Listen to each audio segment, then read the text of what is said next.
drug addict ang ninong mo na si BBM. O yan talaga ang babala mga kababayan ng isang kongresista dito kay Ronald Cardema na inaanak ni BBM mga kababayan. Dahil ang sabi nito si Cardema mga kababayan nung kinakampanya daw niya si BBM noong nakaraang halalan, binalaan daw siya ng kanyang kaibigang kongresista na wag mo lang ikampanya ang ninong mong iyan dahil drug addict. At ang nagsabi daw niyan mga kababayan ay isang kongresista.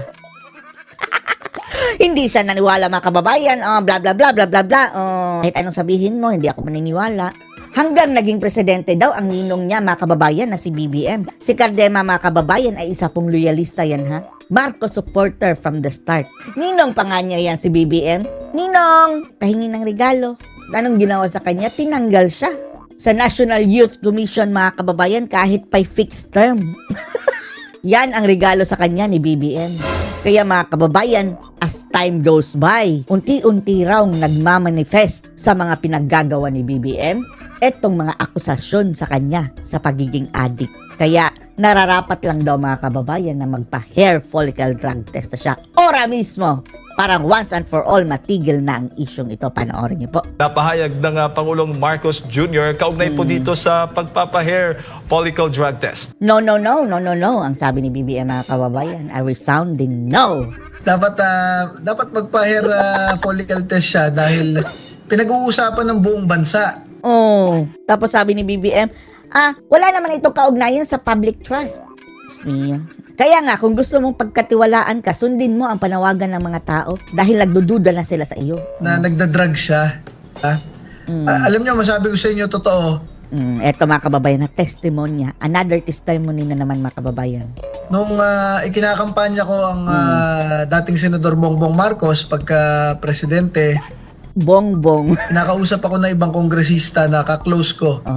Mga kaibigan niyang kongresista ha. Mga pala mga kababayan, marami sila. Sabi, alam mo Ronald, nagda-drugs yan. Kaya sana wag yan ang suportahan mo.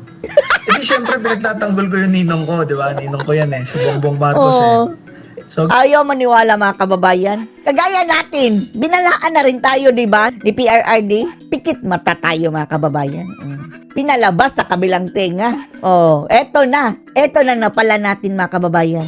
ganun lang ang mga pangyayari. Hindi ko naman akalain na nung naging presidente ang aking ninong, biglang lahat ng tumulong sa kanya, kami, sa Duterte Youth, Tinraidor. Pangulong Duterte, ang Vice President Sara Duterte, at ang iba't ibang opisyal ng gobyerno na tumulong sa kanya ay bigla na lang babaliwalain niya, di ba? So, anong klaseng gawain yan mga kababayan? Di ba isa yung kabangagan? Tanggal pa nga ako sa National Youth Commission kahit fixed term ako. Fixed term, So, tinanggal. syempre, lahat ng binlock ko sa Facebook, lahat ng inaway ko na sinabing addict si BBM. Magnanakaw, kurakot. Inaway nga natin, no? Lucky pagbardagulan tayo mga kababayan. Only to find out later on na tama nga sila. Tama. Tanggol ang ninong ko dahil sinasabi nila drug addict yung ninong ko. Di ako napahiya tuloy kami dahil Pati kami. pinagtanggol namin todo. Pinagtanggol ng mga taong bayan ng todo, di ba? Tapos Budol na ganyan budol. ang mga pangyayari. Madali lang naman yan mga kababayan, no? Patunayan niya na hindi siya drug addict. Hair follicle drug test now. Bakit niya pinapatagal? Pinagdududahan tuloy mga kababayan na baka nagparehab ngayon dahil pumayat Yan ang duda ng ilan mga kababayan Pumayat para daw nag-detox mga kababayan. Withdrawal o ganyan. Di ba biglang kumupa si BBM mga kababayan ng itsura? At yan daw ang manifestasyon ng withdrawal mga kababayan. Pero hindi natin sinasabi ha. Pero yan ang obserbasyon ng ilan. So ano yan? Pinapalipas lang? Tapos yung, di ba sa buhok yan? Aantayin kung maputol yung buhok na last na naggamit ng Coca-Cola at yung mga bagong tubong buhok mga kababayan. Yun na ang ipapa-hair follicle test nila. Ganyan ba? Kaya habang tumatagal mga kababayan, lalong nagdududa ang taong bayan. Kaya nga, BBM, kung mayroong duda, mayroong issue sa public trust. Sa gobyerno natin, ang dami nangyayari. Binibenta ang ginto ng bangko sa... Binibenta. Hindi lang yan mga kababayan, ang ginto ang binibenta, pati mga properties ng gobyerno. Central. Target ng Administrasyong Marcos Jr. na ibenta ang Oh. Mahigit 100 government assets. Government assets, mga kababayan, ano mang balak nila? Hindi lang ginto pala ang pinagtripan.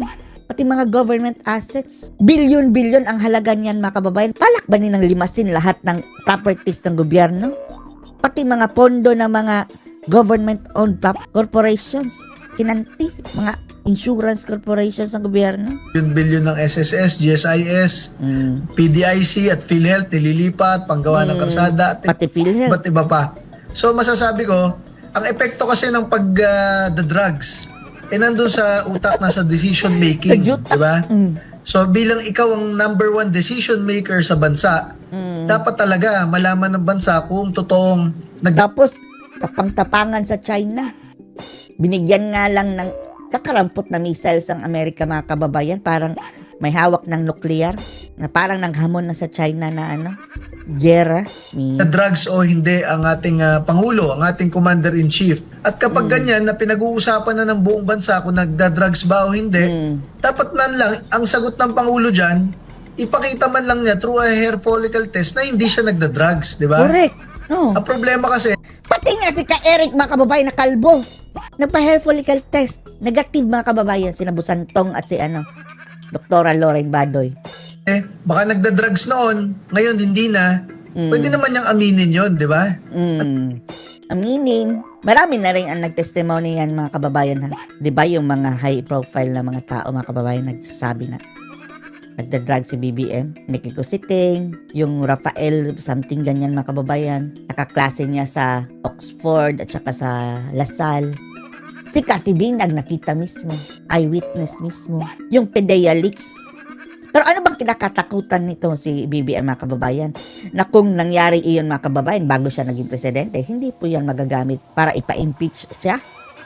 Not unless, mga kababayan, it's a continuing habit na pati nung naging presidente siya, ay tuloy-tuloy pa rin ang paggamit niya. Senaryo lang yan, ha? At mayroong eyewitness, mga kababayan, na still using, impeachable na iyan. Ang dami na kasing nagsasabi na nagda-drug siya noon.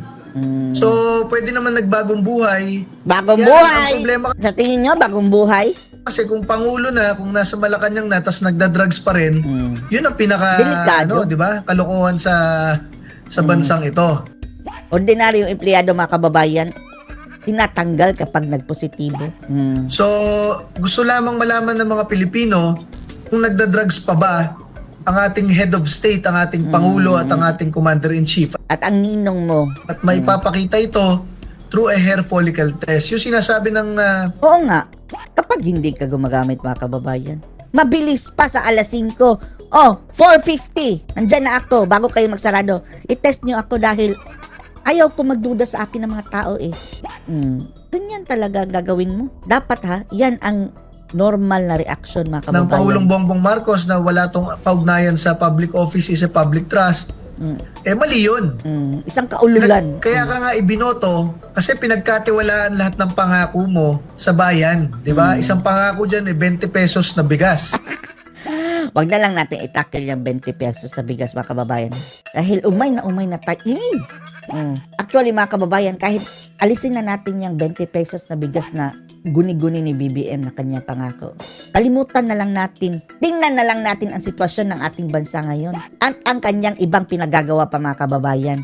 Performance-wise, isang malaking sablay. Ano masasabi nyo dito, mga kababayan? Post your comments below.